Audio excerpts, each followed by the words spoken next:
Pang third day na natin ngayon sa Kyoto, kaya lakad na ulit. Sa umaga mukhang sariwa pa ang lola, pero pagdating ng hapon, wala na. At heto guys, nasa train station na kami. Local train ang sasakyan namin at pupunta tayo sa Inari. Haya, napakaganda ng mga local train nila. Saglit lang talaga nasa Inari ka na. Kita niyo naman ang station dito. Ang mga poste kulay orange na. At ayan, kita niyo naman napakarami pa ring tao kasi nga holiday dito. At eto, papunta na kami. Pakiramdam ko'y malapit na dahil dumadami na yung posteng kulay orange. At eto guys, marami pong mabibiling pagkain dito at mga souvenir. Freshly baked pa po ang mga kakanin. At meron pang ice cream. Malamig na may ice cream pa. Dito kayo bibili pagpunta nyo dito. Kasi mahal yung nabili ko. Minsan kasi akala natin mas mura. Nakabili ako sa Fukuoka. Pero mas mura dito kahit na tourist spot. At eto guys, kita nyo. Ang sarap ata nito. Mukhang mapapalafang ang lola nyo. At meron din ditong rental ng mga kimono. Kung gusto nyo pong mag-selfie-selfie at mag-rent ng kimono, dito na kayo kumuha. Ayan, since holiday pa rin po ngayon, kita nyo naman napakaraming tao. Tourist spot po kasi ito at marami rin po mga nagbebenta ng mga souvenir items, pagkain at ayan, kita nyo naman ang mga pagkain. Grabe, gusto ko yan. Pinabili ko na po yung daughter ko. Natakam po kasi ako sa napakalaking crab na nakalagay sa pader. At ayan guys, binabalot na titikman natin. Sarap. Malaking crab stick lang. Malaking crab stick lang daw.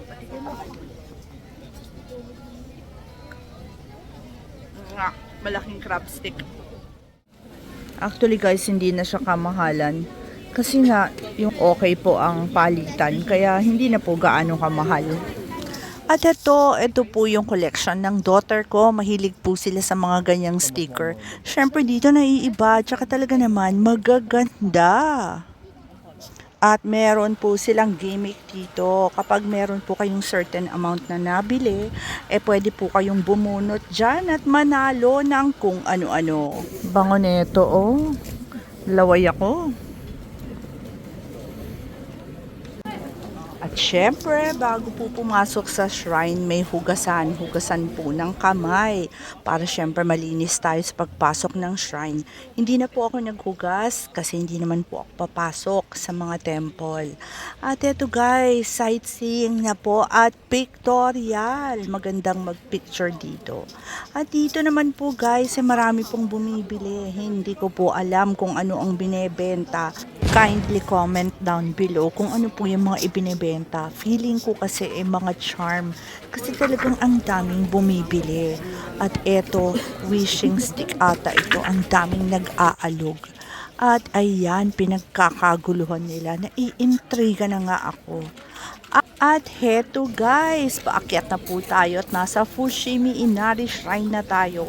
Pupunta na tayo dun sa maraming mga torii gate. Isa po ito sa mga pinakasikat at importanteng shrine dito sa Kyoto. Ino-offer po nila ito sa kanilang Shinto god na God of Rice. Dito tayo, sa right. Kasi sa right daw ang pasukan. Dito mas mababa na yung kisame. Ayan o. Konti na lang. Abutin ko na. At kapag nauhaw po kayo o nagutom po kayo, pagdating po dito sa taas, may nagbebenta naman po ng drinks at saka mga foods. And meron din po silang mga binibentang anik-anik. Hindi ko po alam kung ano yung mga yan. Tingnan nyo na lang at ayan, kinukunan ko na para sa inyo. Meron siya dito sa taas na kainan na parang maliit na fast food at may mga upuan. Pwede pong magpahinga ng konti. At ayan, kayo na pong bahalang tumingin kung anong meron at napakaraming tao talaga. Pa to, andito pa lang halos tayo sa unang landing kaya akyat-akyat lang. At habang nagpapahinga po kami, nag-unbox po ang daughter ko ng nabili namin sa baba. Puti, nakuha ko. Woo! Sino nakuha ko? Si Ko.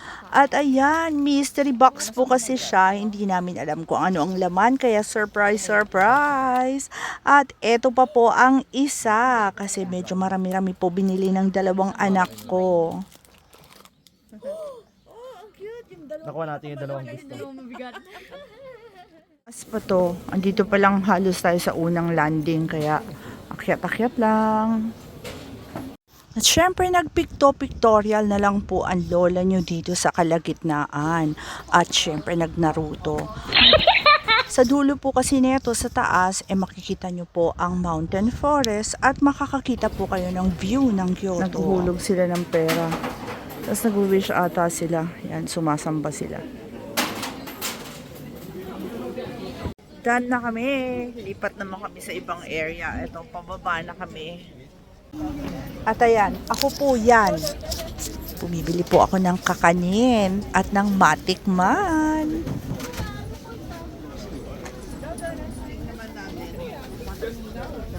Ang laki.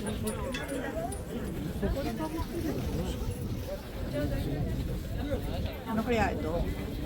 Or siyang itlog, tapos may kanin siya sa loob. Ito siyang suman. Ibang klase itong store na to. Kailangan nito may advance reservation bago ka makakapasok at saka makakabili ng mga paninda niya. High-tech talaga. Sarap siya. 600 yen. Kain tayo dito. At heto pa ang isang kinain ko. Kita nyo naman, ang mozzarella cheese niya talaga naman humahaba. Ang sarap. At eto pa, gusto ko rin tong matikman at inutusan ko na po yung anak kong bumili. Lahat po ng street food talaga dito habang pababa, titikman natin. At ayan, niluluto na po ang ating squid. At eto na guys, handang-handa na akong lumapang. Maganda po ang hitsura niya, mukhang sariwang-sariwa. At malambot naman po siya. Hirap lang po talaga yung lakjo ko. At ayan, sinaksak ko na po lahat at nang masintensyahan natin ng malaki-laki. At hindi pa po nakontento ang lola nyo. Gusto ko pang lumafang. Bumaba kami dun sa may ice cream kanina at sa loob pala niya ay may mga resto. Para siyang fast food. Kita nyo. At dun sa loob meron pong dining area. Naiiba po ang burger dito. Teriyaki burger. Pumasok na po kami sa loob at eto, nakakita na po kami ng mapagpapahingahan at mauupuan. At ayan guys, lalafang na ang lola nyo at talaga naman masarap po siya. Babalikan po ninyo. Siguro babalikan ko to after 1 to 2 years. Babalik na po kami sa Kyoto Station. Kainan na naman. Kakain kami ng mga plastic display. What? Joke lang. Eto guys ang menu dito. Tara, pasok tayo. Tingnan natin kung ano. Baka naman may English menu sila. Plastiko yan, hindi yan tunay. Tara guys. Simple lang po ang restaurant at ang mga anak ko. Nauna na po sa loob. At ayan, nag-uumpisa na sila. Well, nagre-review na naman sila ng menu. Buti na lang nakakabasa ng konti yung anak ko. Kung hindi namin alam kung ano orderin namin. Tutulungan nilang basahin. Bahala na kung ano na-order ko. Yan, akin yan. Dumating na. At eto guys, sinintensyahan ko na. Okay lang. Sarap naman. Nothing special. At etong sabaw, ayan, nakalagay po sa tasa. Hihigupin na po natin ng mainitan po ang bituka ko ng kakalamon. Wala na po akong ginawa dito sa Japan kung di kumain ng kumain. At ayan po yung in-order ng anak ko. Mukha po siyang spaghetti. Spaghetti po nga ata ito. Mamaya makikitikim po tayo. Karage po ito na may curry. Akin yan.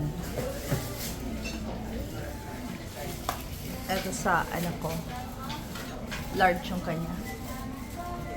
Hingi tayo.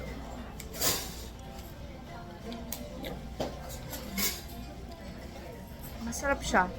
Para siyang may nire-remind sa akin ng childhood ko. Hindi ko alam kung ano. Ito naman ang sisintensyahan ko. Ang galing po niya. Itlog po siya, tapos may nakabalot po sa loob yung kanin. Wow! Masarap po siya. Lahat po ng in-order nila, talaga naman napakasarap. May kanin pala sa loob yung itlog.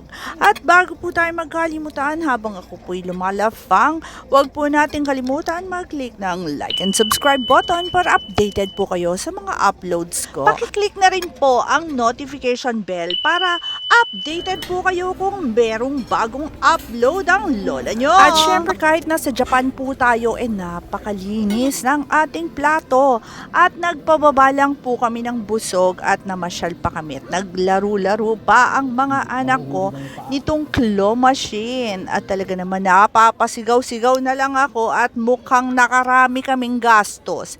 Hindi po nang napanalunan. Abangan pa po ang mga susunod ko pa pong mga uploads ng aming lakad dito sa Japan. Thank you guys for joining us. Hanggang sa susunod. Bye-bye!